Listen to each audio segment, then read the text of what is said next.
안녕하세요, 여러분. 오늘은 고린도전서 11장으로 바로 들어가 볼게요. 이 장이 초대교회 예배랑 관련된 좀 중요하면서도 뭐랄까 논쟁적인 부분들을 다루고 있거든요. 네, 맞아요. 크게 두 가지죠.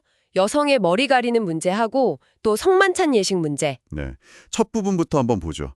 1절부터 16절까지인데 여성이 기도나 예언할 때 머리를 가려야 하냐 이 문제잖아요. 음. 바울이 처음엔 그래도 너희가 내게 전하여 준 대로 그 전통을 너희가 지킴으로 너희를 칭찬하노라 이렇게 시작은 해요. 네, 칭찬으로 시작하는 듯 하다가 바로 그 유명한 질서 이야기가 나오죠. 각 남자의 머리는 그리스도, 여자의 머리는 남자, 그리스도의 머리는 하나님이다. 그렇죠. 이 위계질서 언급이 딱 나오면서 이걸 근거로 이제 구체적인 지침을 주거든요. 남자는 머리에 물 쓰면 안 되고 여자는 써야 한다.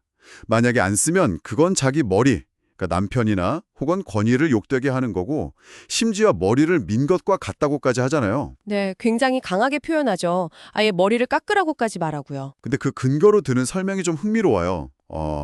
남자는 하나님의 형상과 영광이니까 가리면 안 되고 여자는 남자의 영광이니까 가려야 한다. 네, 창조 질서랑 연결해서 설명하죠. 여자가 남자에게서 낳고 남자를 위해 지음받았다. 이런 창세기 내용을 근거로 들어요.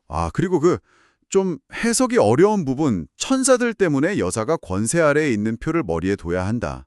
이건 진짜 뭘까요? 맞아요. 그 천사들이 구체적으로 누군지, 이게 정확히 어떤 의미인지는 사실 학자들마다 의견이 다 달라요. 중요한 건 아마 바울이 이런 지침들을 통해 그 당시 예배 공동체 안에서의 어떤 질서, 또 각자의 역할에 맞는 태도를 강조하려고 했다는 점 아닐까요? 그렇군요.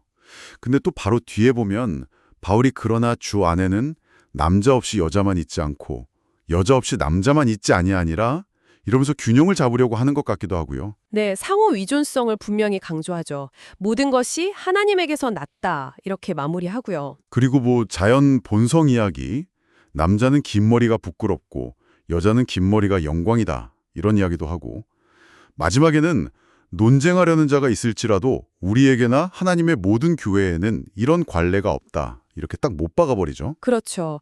당시 문화적인 상황이랑 또 시대를 넘어서는 원리가 뭘까 이걸 좀 구분해서 생각해야 하는 지점인 것 같아요. 결국 핵심은 뭐랄까 질서와 존중 이런 원리를 오늘날 어떻게 적용할까 이 고민이 남는 거겠죠? 네, 바로 그겁니다. 자, 그럼 이제 두 번째 주제로 넘어가 볼까요? 성만찬 문제인데, 여기서부터는 분위기가 확 달라지죠. 바울이 아주 그냥 내가 너희를 칭찬하지 아니한다 이렇게 시작하잖아요. 네, 너희 모임이 유익이 못 되고 도리어 해롭다. 아주 강하게 말해요. 도대체 왜 그랬을까요? 교회 안에 무슨 분쟁이 있었다는 건가요? 네, 파당이 있었다고 하고요. 특히 성만찬을 할 때 그 문제가 아주 심각하게 드러났던 것 같아요. 성만찬 때 어떻게요? 이게 주의 만찬을 함께 먹는 게 아니라 사람들이 각자 자기 먹을 걸 먼저 가져와서 먹어버렸다는 거예요. 먼저 부유한 사람들이 자기들끼리 먼저 먹고 마시고. 네, 그래서 어떤 사람은 막 배부르고 취하는데 어떤 사람은 아마 늦게 온 가난한 사람들이겠죠? 배고픈 상태였다는 거죠. 와, 이게 말이 되나요? 성찬식이 오히려 빈부격차랑 분열을 보여주는 자리가 됐다니? 그렇죠. 바울이 바로 그걸 지적하는 거예요. 이건 가난한 자들을 부끄럽게 하고 하나님의 교회를 업신여기는 거다. 이렇게요. 정말 심각했네요. 그래서 바울이 성만찬의 원래 의미를 다시 설명해 주는 거죠? 맞아요. 예수님이 잡히시던 밤에 떡이랑 잔을 나누시면서 하신 말씀, 이건 내 몸이다. 이건 내 피로 세운 새 언약이다. 나를 기념하라. 이 본질을 다시 상기시키는 거죠. 그러면서 그 유명한 경고가 나오잖아요. 합당하지 않게 먹고 마시는 죄. 네, 쥐의 몸과 피를 분별하지 못하고 먹고 마시는 거. 그게 자기의 죄를 먹고 마시는 거라고 경고하죠. 심지어 이것 때문에 너희 중에 약한 자, 병든 자, 죽은 자까지 있다? 와, 이거 진짜 무서운 말 아닌가요? 그렇죠. 여기서 합당하지 않다는 게 단순히 뭐 배고픈 상태에서 먹는다 이런 차원이 아니라 공동체 의식 없이 분열된 마음으로 이기적으로 참여하는 그 태도 자체를 말하는 것 같아요. 주님의 몸된 교회를 생각하지 않는 거죠. 그 몸을 분별한다는 게 단순히 떡과 잔의 상징적 의미뿐 아니라 그리스도 안에서 하나 된 공동체, 지체들을 돌아보는 것까지 포함하는 거군요. 네, 그래서 참여하기 전에 자기를 살피라고 권면하는 거고요. 내 마음 상태, 또 공동체와의 관계, 이런 걸 돌아보라는 거죠. 그래서 해결책도 되게 실제적이잖아요. 모일 때 서로 기다리라. 배고프면 집에서 먹고 와라. 네, 맞아요. 성만찬 자체가 또 다른 판단이나 정죄의 다리가 되지 않도록 아주 구체적인 지침을 주는 거죠.